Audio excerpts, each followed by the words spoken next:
Mani, alam mo, kapag bumalik ako sa mga alaalang pagkabata ko sa probinsya, parang kahapon lang ang lahat. Yung simpleng buhay, yung bang mga bagay dati, Madi, na hindi mo pinapansin pero ngayon, namimiss mo na.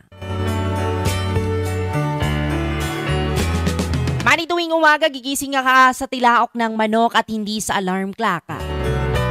Tapos paglabas pa ng bahay mo ay mararamdaman mo agad ang labig ng simoy ng hangin at amoy na amoy mo ang halimuyak ng mga bulaklak at damo na basa dahil sa hamog.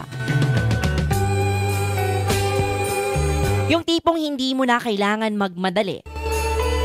Dati, yung bang walang cellphone na hawak-hawakan, kundi pamalo lang ni nanay kapag late ka ng gumising. Tapos, didiretso ka na lang sa taniman o kaya sa bukid. Hindi pong mag-harvest ka na lang ng prutas o gulay, mga kaibigan.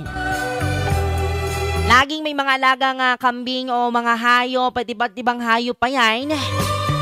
Kaya bago pa man makakain sa agahan ay kailangan mo munang unahin na pakainin ang mga alagang hayop na manok at baboy.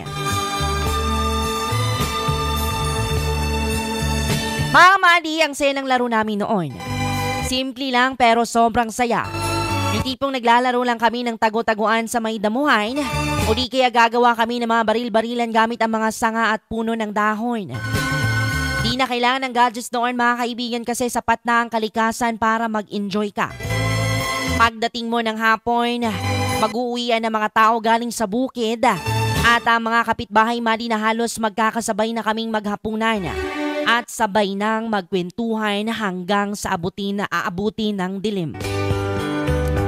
Yung tipong kahit simpleng buhay lang sa probinsya, dama mo ang saya at katahimikan. Ngayon, habang abala tayo sa mga bilis na buhay sa syudad, minsan, gusto ko na lang bumalik sa panahong niyon. Doon dahil simpleng buhay kung saan walang masyadong iniintindi.